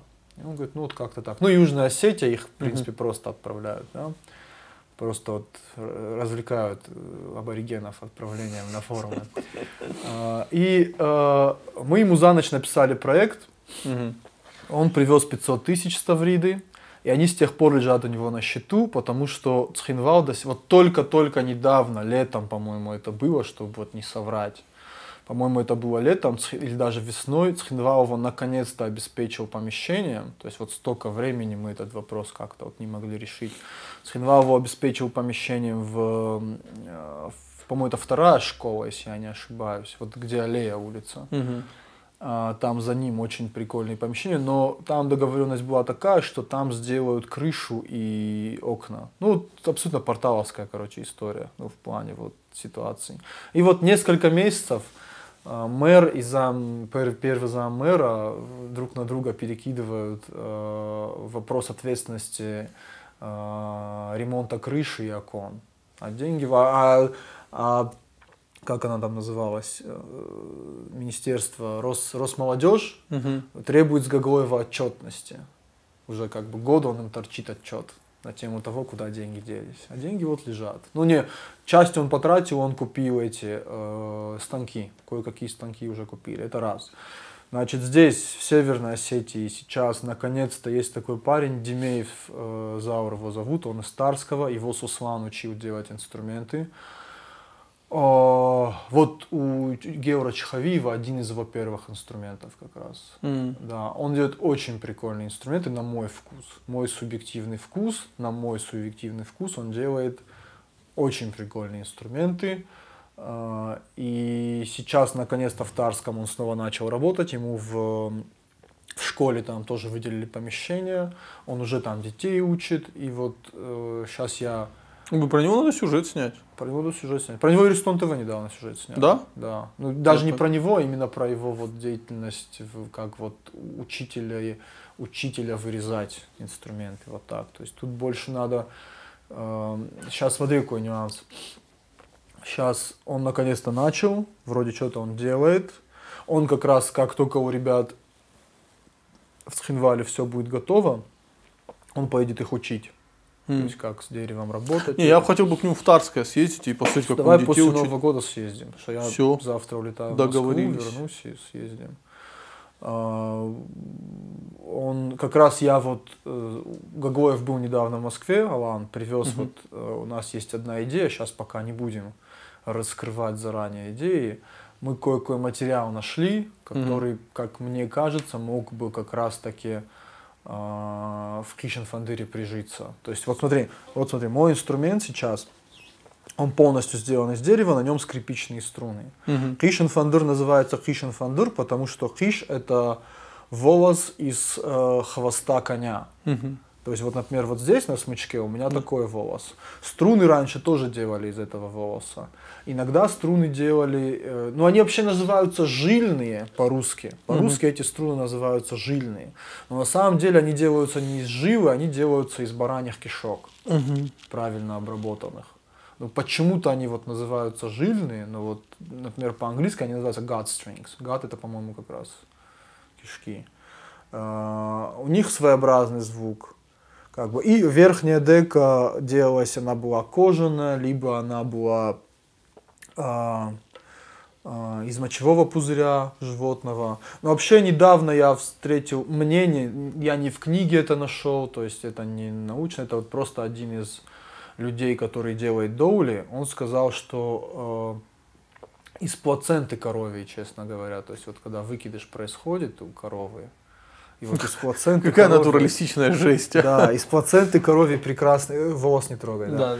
Из плаценты коровьей прекрасный получается именно вот этот материал для ударного инструмента, либо для попробовать. Ну, ты хочешь просто то есть, полностью аутентичный инструмент сделать, да? Ну смотри, тут знаешь, какой нюанс есть. Полностью аутентичный инструмент, он капризный, потому что кожа, она очень влияет на температуру, на влажность, да.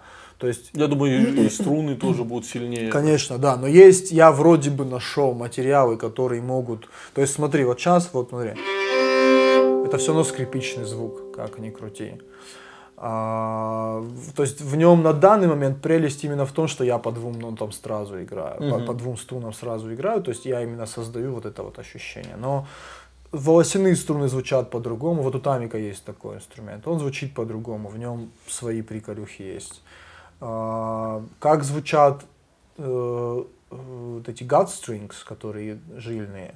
Но я их, я их слышал. Я один раз у Тамика на его арфе 3 струны такие, именно он где-то нашел и натянул. Я один раз по ней поиграл смычком, очень интересный звук такой своеобразный. Но тут вопрос в том, что смотри, допустим, человек хочет купить балалайку, да?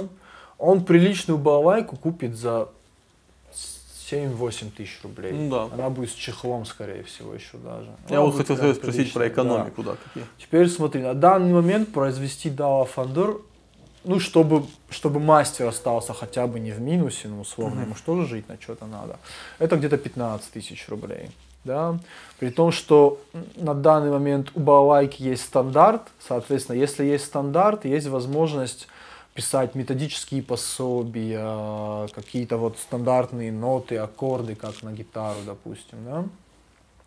На DAW Fonder стандарта пока нет, то есть наша задача сейчас работать над удешевлением производства, соответственно, именно в массовом производстве материалы животного происхождения не ликвидны будут абсолютно. Я сейчас как экономист начинаю говорить. Образование. Музыка без образования никогда. Вспоминаю, да, сейчас еще маркетинг вспомню. И значит, то есть нужно привести этот инструмент к тому, чтобы он был доступен, был стандарт, и чтобы с этим стандартом были какие-то примитивные методические пособия. Допустим, вот тебе пример приведу. У меня есть укулеле, баритоновый укулеле, китайский, произведенный в Китае, но такой фирмы достаточно распространенной, Flight она, по-моему, называется. Вот, значит, я это такой укулеле купил за 6000 рублей с чехлом и как раз-таки вот примитивным методическим пособием о том, как играть правой рукой и какие аккорды существуют. Вот. То есть, понимаешь, вот это вот... И она прикольно звучит. Он очень прикольно звучит. Он прям вот китайский, чуть ли не из фанеры сделанный инструмент, но звучит интересно, звучит прикольно. То есть, понимаешь, у нас может статься так, вот ты же сказал, что гармошки вот они везде висят. Да. У нас вымиранием этих инструментов станет то, что они станут сувенирными, висящими где-то вот на стене. А прогрессом этих инструментов, и вот сейчас спрос на них есть, вопрос просто в том, что сейчас нету именно возможности адекватно, доступно купить инструмент и адекватно, доступно на нем учиться играть. То есть у меня есть идеи о том, как сделать его дешевле, и у меня есть идеи о том, как сделать обучение игре на нем проще. То есть, чтобы какой-то примитивный уровень человек мог освоить и уже для себя понимать, нужен ли ему более дорогой, более развитый инструмент, на котором, возможно, даже где-то будет сложнее играть, но при этом его возможности будут шире. Это как бы дело не одного дня, не одного, наверное, даже года. Это, скорее всего, вот... Дело жизни. Дело жизни, да, судя по всему. Вот я, благодаря тому, что на концерт Кона попал, Christian Fender мне в руки попал, дело жизни себе вот нашел. Это вот Рогал и вот, видимо, вот это. Если кто-нибудь слушатель скажет, жизнь себе поломал, мог работать бы каким-нибудь экономистом. Я великолепно в таможне работал. У меня все было шикарно. Работал бы в таможне, не парился бы, тут взял свою... Моя мама так говорит. Christian Fender, с ума сходишь, да? Да. Ну как-то вот так. Зато жизнь имеет смысл. По-моему, это самое важное. Нет ничего страшнее пустого проведения жизни. Это страшно. У меня тоже такие моменты в жизни были, когда ты вот какая-то пустота, ты не знаешь ее чем наполнить. Вроде все нормально, да, а вроде все хорошо, да. Но у тебя такое ощущение пустоты. Это у меня в студенчестве было, я не знал, как там даже вот чего-то не хватало. И, кстати, в этот момент, когда в человеке есть такая пустота, в него очень можно вложить какую-нибудь не очень хорошую радикальную мысль. От того, кто рядом окажется. Да, конечно. И вот он заполнит этой пустотой. И я просто думаю, что каждый на Кавказе точно видел не раз, как человек просто менялся, когда вот просто кто-то вовремя вложил в него или деструктивную, или позитивную мысль, и человек просто преображался. Ну вот я это вижу как раз вот на примере вот Алан Гагоев, про кого я говорю, молодой парень, по-моему, ему 24 года. Но вот теоретически из него выйдет прекрасный Christian Fendeрист. Не знаю насчет сказителя, это как бы. Но вот я именно вижу, знаешь, как я с ним познакомился, ему было 19. И вот я вижу, как вот он за эти 5 лет изменился вот в лучшую сторону во всех отношениях. И вижу, как он вот, у него прям глаза горят, когда вот со всеми вопросами связанными. Вот ну, я, кстати, сейчас про тебя. Вы, может, не видите, потому что Давид не захотел на камеру снимать этот подкаст, отказывался, и поэтому мы делаем аудиоформат. Да. Но Давид это тот человек, у тебя горят глаза. У тебя даже, знаете, у тебя очень безумный взгляд, я тебе скажу. Блин, все-таки полюсь. Да. У тебя такой, знаешь, ты безумный человек, на самом деле это видно. И на самом деле я сейчас сталкиваюсь с тем, что Ну, мы с тобой одного поколения, да? Да, Нам по 30 некоторые, там вот 30-35. Вот я с этим поколением общаюсь, у людей, и я все больше вижу потухшие взгляды. Прямо страшно. Да. И я с людьми разговариваю, и люди уже говорят, мне сейчас бы вот зарабатывать бы там 50-70 тысяч, и нормально бы было бы, да. И я понимаю, где твои мечты? Во-первых, мечты не только упираются в деньги, раз. Да. Вообще деньги не могут быть мечтой. Деньги это достижение каких-то мечт. Деньги это инструмент достижения, да. А во-вторых, и мечты про. Где мечта быть? Хорошо, ты о деньгах мечтаешь, но мечтай быть миллиардером. Понимаешь? То есть и глаза потухшие, и как-то некомфортно становится, понимаешь? И ты вот когда с такими людьми разговариваешь, это, наверное, очень некультурно с моей стороны, но я иногда даже не могу сдержать себя, потому что у меня ощущение, что я на кладбище присутствую. Это знаешь как? Тут еще вот я тебе пример приведу, например, вот если мы возьмем Васу Абаева, допустим, да.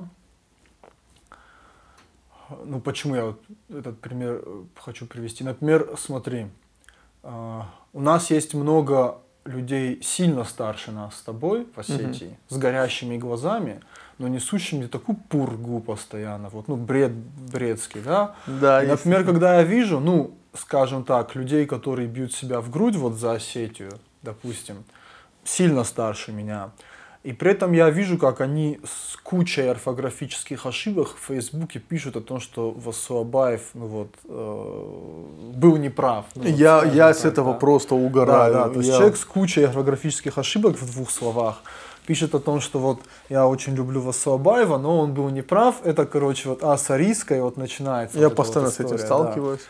И вот смотри, я когда на них смотрю, мне не знаешь, что непонятно, как эти люди не понимают, что Васу Абаев жизнь свою положил на то, что сейчас вот ты и я можем взять телефон, скачать в него PDF, как он там назывался, историко-этимологический словарь, да? И вот любое слово найти и разобраться в нем, что это такое. И более того, он использовал исключительно научную методологию. Да. И мне очень сильно нравится, когда люди, вот мне про одного такого, мы сейчас ни в коем случае не говорим о том, что эти люди плохие, они хорошие, они делают много хорошего, но мне вот про одного из таких тоже, так сказали. Космонавтов.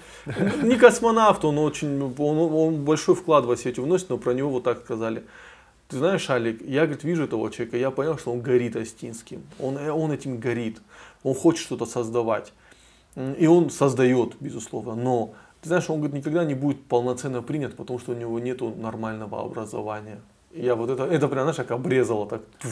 Ну, в каком-то смысле, да. То есть, знаешь как, с одной стороны, конечно, можно сказать, там, у предков наших образования не было, но мы не наши предки, мы живем в другое время. Образование сейчас, вот я про себя могу сказать, например, я не знаю, дело ли в том, что меня сначала научили читать и писать по-остински, но мне именно грамматика русского языка очень плохо в школе давалась. У меня всегда были по сочинениям 5-3. 5 за содержание, 3, значит, за грамматику.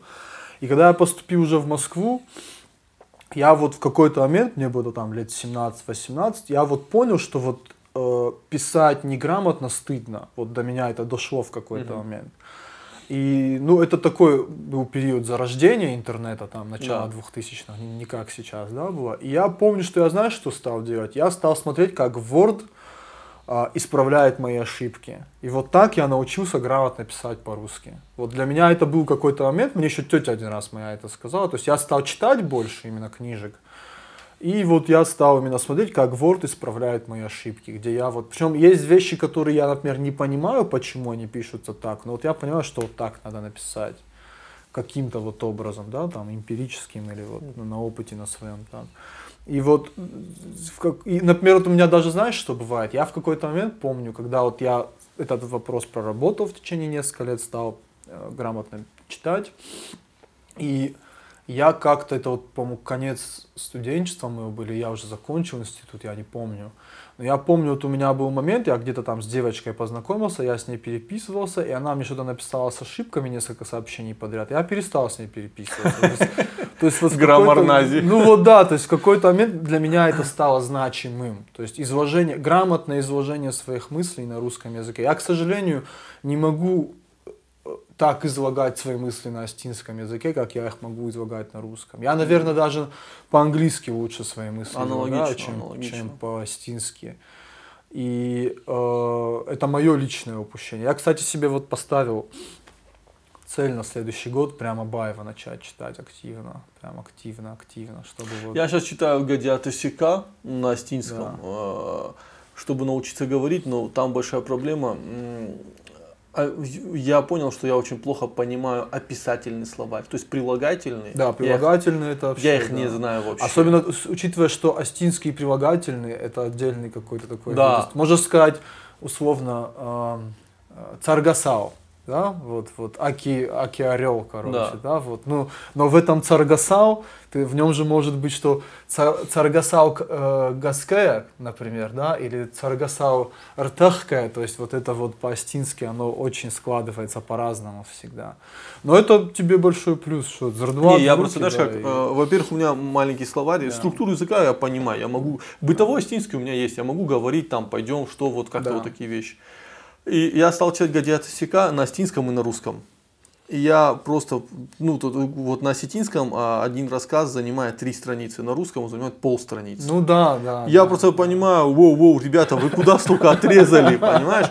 И я сижу, а эти слова вот в словарях разных электронных, да, их просто нет, потому что это сложные прилагательные. И потом я начинаю звонить, запаривать, вот это как, и это, понимаешь, что там поля покрылись бурным цветом, и это так все описывается, что и я понимаю, ну, вот меня постоянно зрители ругают, Али, когда будет подкаст на астинском, когда будет, вот у меня, к сожалению, нет того уровня, чтобы я смог говорить о сложных вещах на астинском языке. Тебе для этого в Цхинвал надо переехать, чтобы подкаст на астинском. Я думаю, нет, тут мне нужно образование, я хочу именно не профессионально, а именно получить от профессионала образование по астинскому языку. Пойди на астинскую филологию. Не на филологию, я просто хочу научиться говорить и размышлять, и тут и словарь увеличивать надо, и прочее. Кстати, вот это тоже один из вопросов. Смотри, вот, например, я вот обновил iPhone недавно, на новую прошивку. Нет, вру, я взял iPhone другой, и я из, как она называется, резервной копии восстановил его на другой iPhone. И у меня не восстановилось приложение Zerduat, которое раньше было. Кстати, на удивление, для iPhone, для iOS, оно есть только для иронского. А на Android оно есть и для Дегорского. Да, у меня он тоже есть. Да. И у меня оно не восстановилось, видимо, его поддержка прекратилась. То есть у нас вот элементарно не существует как бы для смартфона единого хорошего качества с Zerduat. Это большая проблема, что, извини, я вот, например, пользуюсь несколькими словарями. Я вот на сайт захожу, Ironau, я пользуюсь Glossby Dictionary, но в Glossby Dictionary очень много, я как раз с Ромой Хугати про это говорил, там очень много, там, знаешь как, там примеры приводятся, допустим, слова и примеры использования. И там большинство примеров, они библейские. Ну, это понятно, так как, во-первых, Библию переводили на астинский язык очень грамотные на астинском языке люди, и это одно из вот первых вообще написанных на астинском языке каких-либо книг. Но именно вот грамотного, адекватного, даже нам, мне кажется, даже больше не словарь, сколько разговорник нужен. Да, в разговорник. Вот. Если был разговорник в электронном формате, и если при этом был современный контент на астинском языке, то поколению 20-летних это было бы интересно, и они стали бы вот в этом во всем ковыряться, интересоваться. Сленг на севере перестал образовываться, а вот на юге сленг астинский, он прямо, там каждый год приезжаешь, там новые слова. Новые, постоянно. Ну, какие-то из грузинского языка, но в целом да. Да, даже из русского, но они обосетинизируются, и они становятся... Ну, слушай, давай честно признаемся, в астинском языке половина тюркизмы, арабизмы, иронизмы, это нормально. Да. И, кстати, вот недавно разговор такой был, и что, вот у нас своих слов, что ли, нет? И, ну, в русском тоже так нету своих слов. Если ты живешь не, как сказать, не какой-то там на острове, да, и ни с кем не соприкасаешься, то у тебя будут все твои слова, но ты будешь чертовски неразвит, диким, ну, туземцем.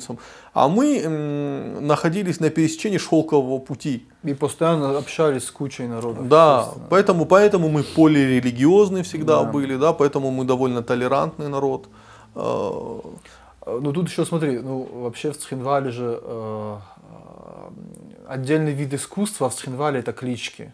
О, Это слушай, есть вообще- книга астинских кличек, да, это есть книга вообще- астинских кличек. Ну, видишь, например, на севере, этого сейчас уже нету, но раньше на севере было такое понятие, как маденом. Ты не слышал никогда? Ну, да, слушай, почему нету? Сейчас многих в паспорте он пишется. Это продолжение той истории, что в паспорте он написан Да. по одному, а в жизни его. Причем не то, что в паспорте он написан с русским именем. Да. Нет, в паспорте он может быть написан Таймураз. Да. А так его будут звать Хашби. Ну да. Это Ну плюс еще смотри, вот большая проблема астинского языка в нашей. Вот. Ну, например, смотри, в Южной Осетии ключевое отличие в том, что там все говорят. Мгм. Армяне, русские, все говорят по-астински. Евреи говорят. Евреи, да. Меня в финансовой академии отец моего однокурсника Бенешвили, Мойши, отец отругал за то, что я плохо говорю по-осетински. При этом свидетелями этому были парни чеченцы и дагестанцы.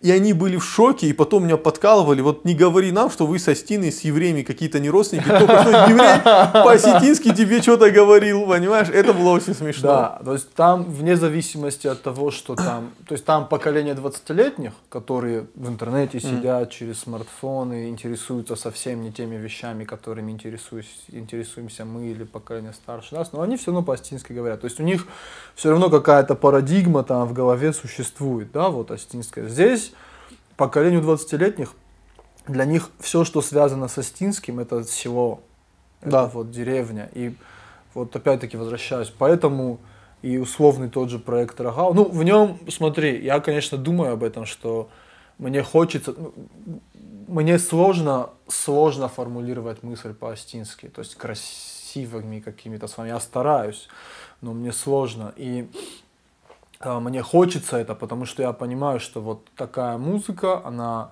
поколение 20-летних зайдет, и им будет интересно разобраться, что это слово значит, а что это. Кстати, вот после одного из раз, по-моему, когда мы были на Quiz Please, Да. ты меня там в сторис отметил или где-то, мне девочка писала какая-то, там ей лет, по-моему, 17, это вот именно по музыке, по Рогал, по этим, она тоже вот мне писала, почему вы перестали, туда-сюда, это так интересно. И вот они, ну для меня, они вот это вот главное. Я честно, почему мы тогда это на видео не делаем? Потому что я уверен, что после этого видео бы было бы, там было бы больше вопросов. Потому Кажется, что пока вопросы мне не нужны, пока мне нужно время, чтобы этот проект реализовать. Я прекрасно понимаю, что я знаешь, как к этому отношусь? Смотри, вот на данный момент песня Артхурон, она была написана практически на коленках, записана, я Да. имею в виду. Написана она была, значит, мной, записана она была практически на коленках, где-то там мы репетировали, то есть я пытался себе представить, как это вживую исполнять, и какие-то мысли у меня уже на данный момент есть, тогда их не было, и сейчас я, в принципе, хорошо себе представляю, как это записывать вживую. Ну, точнее, как это записывать, чтобы это звучало так, как я хочу, чтобы это звучало. Например, вот сейчас мы в студии находимся, здесь невозможно это записать так, как я себе это представляю. Поэтому я после Нового года буду вот инициировать свой вопрос переезда отсюда, но это вот мне надо будет как-то активно этим вопросом начать заниматься. То есть я представляю себе, что нужно для того, чтобы записать 5, 6, 7 человек одновременно, чтобы это звучало приблизительно, как я себе это представляю, и чтобы из этого получилась вот та конфетка, которую я себе представляю. Плюс мне надо расти вот в вопросе звукоинженерии. Да? И как бы я прекрасно себе отдаю отчет, что на данный момент, с точки зрения творчества, Рогал — это лучшее, что я смог придумать. То есть я какие-то другие вещи тоже там подписываю, придумываю, но вот на данный момент я лучше ничего не придумал. И в плане идеи, и в плане вот там наполненности, и в плане музыки это отражает вот приблизительно то, что я хочу. И я уже никуда от этого не денусь. То есть я вот никуда я от этого вопроса не денусь. Сейчас просто, знаешь как, не все же сразу. Вот получилось, студия своя появилась. Вот сколько? Ну мы здесь полгода. Что-то я научился в плане звукоинженерии, что-то стал понимать. Сейчас именно по Рогал основной момент — это инструменты, потому что появились ребята, которых я научил играть, где-то что-то как-то. Конечно, надо еще учиться, но уже какой-то уровень они имеют. То есть сейчас это только вопрос инструментов. То есть сейчас вот важен вопрос в том, чтобы на юге начала активно работать эта мастерская, и здесь в Тарском, чтобы начала активно работать эта мастерская. Потому что у нас, я имею в виду в целом, у Астин должен быть выбор этих инструментов. Понятно, что мои знакомства и там дадут мне возможность там постоянно рядом быть. И как-то вот где-то подсказать, где-то что-то. Я, честно говоря, у меня были мысли о том, чтобы самому инструменты делать, но, во-первых, я не могу все успеть сам вообще на этом свете, тут и инженерия, и пытаться создать и инструменты, это все. Да, плюс я за руки боюсь, честно говоря. Я вот все, кого я знаю, кто с деревом работает, у них что-нибудь не так с руками. И я побаиваюсь, что если я себе руки пораню, как я буду играть. Ладно, мизинцы, вот еще ладно, как-нибудь без них бы я обошелся. Но в левой нет, в левой мизинец нужен, в правой еще ладно, как-нибудь бы обошелся. И вот как-то так, да. То есть, но зато я, в принципе, знаешь как, в плане инструментов, теоретически я что-то понимаю. То есть, вот, например, в школе я об этом не задумывался. Я просто вот брал и играл, тогда не задумывался, что происходит, почему появляется звук. Сейчас задумываюсь и как бы какие-то моменты подсказываю. То есть, на данный момент инструменты. Вот здесь и сейчас инструменты это вот глобально самое недостающее. Хорошо, я тебе такой вопрос дам. Да. Например, когда мы можем от тебя ждать или какого-то перформанса, или какого-то музыкального контента, когда вот этот процесс окукливания, когда он... Хорошо, я очень постараюсь, чтобы на следующий Art-Huron или вышла вот финальная версия Art-Huron песни. То есть я, естественно, я там буду присутствовать. Да. Если вдруг никуда не уеду, но очень бы хотелось присутствовать и как-то поучаствовать в организации. Раз. То есть я очень бы хотел, чтобы получилось все-таки в этом году записать эту песню так, как я ее себе представляю, свести ее, и в принципе было бы очень символично на этот праздник ее хотя бы презентовать. Помимо этого, как бы у меня какие-то планируются, у меня есть идеи по сольному творчеству, и я бы очень хотел их в этом году наконец-то, вот, думаю, ближе к лету что-то показать. Они совершенно там в других форматах каких-то, это такое. То есть Art-Huron это... Art-Huron невозможен, я не могу его делать, Art-Huron, говорю, Рогау. Рогау это то, что невозможно делать одному. То есть я бы мог, вот знаешь как, я бы мог сесть, написать все слова сам, спеть все дорожки сам, вот, свести, да, но это будет все равно не то. Это будет не то, что я хочу. Это будет, я искренне убежден, что вот наша музыкальная культура, как и танцевальная, она коллективная. В ней вот коллективность очень важна. В принципе, какие бы мы ни были единоличники, когда мы были кочевники, нас было много. Когда мы были войском, нас было много. То есть, я не противопоставлял бы наш индивидуализм. Именно общество строят индивидуалисты. Наши индивидуалисты, потому что они личности. То есть у нас вот даже, например, смотри, чуть-чуть давай вот это лирическое отступление. Вот, например, наши норм? Да, все. Наши, допустим, вот наши героические песни, они именно про индивидуалистов в большинстве. Да. Они про индивидуалиста, про личность, которая в безвыходной ситуации не поступилась принципами и все равно сделала так, как считает правильно. Вот все наши героические песни, они об этом. То есть там на самом деле где-то приплетается Шаветон, Садиша, Айтар и вот такое. Какие-то такие... Чермен Тулатов, мы все пытаемся видео снять. Да. Чермен Тулатов не боролся за земли крестьянам. Да. Чермен Тулатов хотел, чтобы его признали уазданом, чтобы его наделили землей. Да.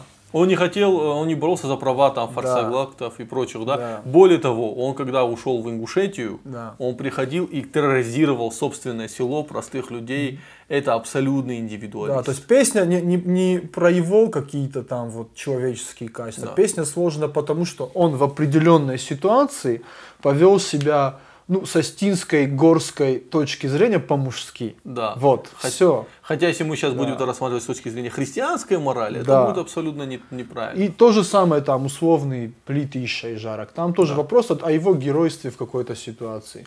Или, допустим, вот Коцтебега и Жарок. Да? Тут никто не обсуждает там, выжил он, не выжил, жил он в Грузии, не жил он в Грузии, вот эти вот, да, какие-то вот версии. Тут вопрос, что в одной конкретно взятой ситуации он своим личностным примером вдохновил людей на то, чтобы они пошли на верную гибель вот в какой-то ситуации. Ну, у нас вот геройство, да, очень сильно переплетено со таким словом, как лагзинат.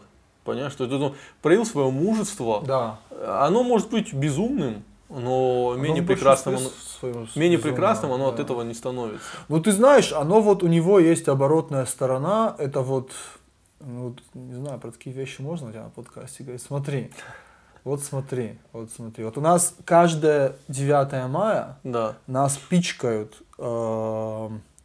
вот этой вот темой о том, что астины самый героический народ на душу населения, по количеству героев Советского Союза на душу населения, да?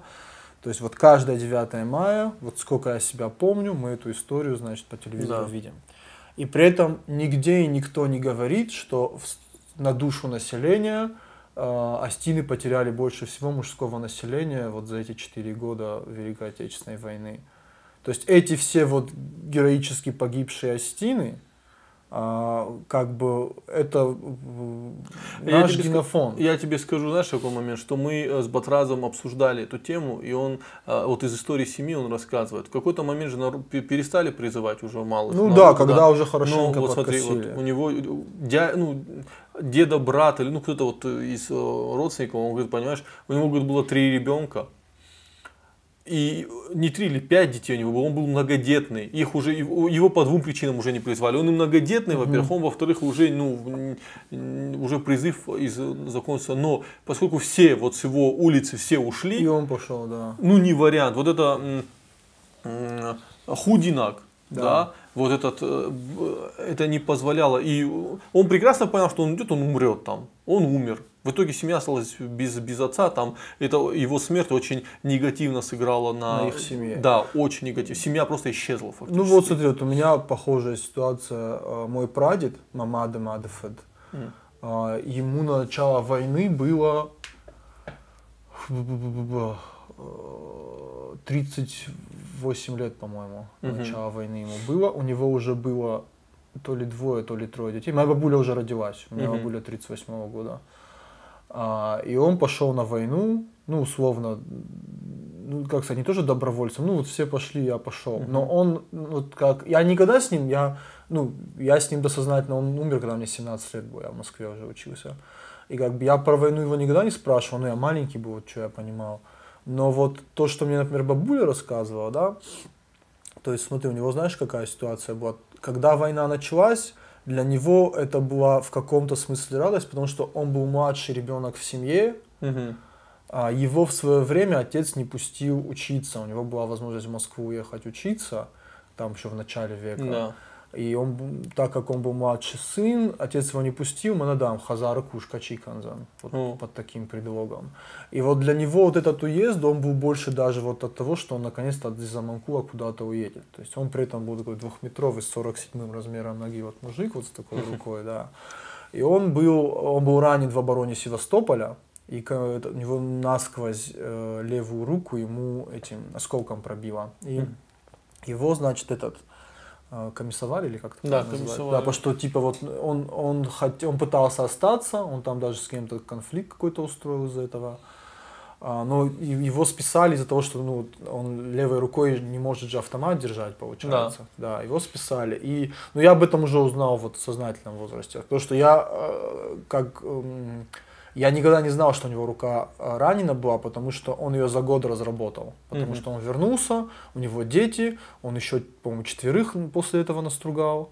Естественно, их же всех надо кормить туда-сюда. И он за год руку свою разработал. И все. То есть, если бы он не вернулся, есть вариант, что не было бы меня. Потому что как бы моей бабуле жизнь сложилась после этого, неизвестно. Вот видишь, такая. Слушай, а вот история, что здесь расстреливали финны или кто-то... Вот... Я вот читал, но я невнимательно это почитал. Да, мне просто вот Финны, да. Да, финны здесь расстреливали, чьи-то родственники были, чьих родственников они Я не помню фамилии, там были... Нет, там, по-моему, это, по-моему, в Дегории было. Да, я вот хотел тоже узнать. Ну, вот видишь, у нас потихоньку подкаст о музыке перешел в остинский героизм. Ну, а куда без него, да. Без этого никак. В любом случае, Давид, мы будем следить за твоей деятельностью. Я лично жду от тебя перформансов. Вот как Артхурон, это был хороший перформанс. Да, ну, из него надо дальше что-то делать, скажем. Безусловно. Так, да. Я надеюсь, что мы еще нечто подобное увидим. И я это сниму. Очень постараемся. Да. Очень сильно постараемся. Будем ждать твоего музыкального контента. Спасибо. Очень постараюсь сильно не затягивать. Уже самому надоело с этим всем тянуть. Я тоже не молодею, тоже уже годы идут, и куда-то это все, оно изнутри просится наружу. И очень постараюсь это все вот как можно скорее наружу из себя извлечь и людям представить, наконец-то. Ну, на этом мы завершим наш аудиоподкаст. Надеюсь, следующий подкаст с Давидом уже будет с видеокартинкой. Потому что я мог снять, но он сопротивлялся. На Артхуроне он надел папаху, только чтобы никто лицо не видел его. Да. Не, я всегда ее, я, честно говоря, уже несколько лет подряд на Артхурон ее надеваю. Я вот себе ее купил. Я тоже себе папаху сейчас купил, но у меня такая. Да, такая, вожданистая. Да. Вот. Ну, всего хорошего, дорогие слушатели. Спасибо большое, что послушали наш подкаст. Забахут.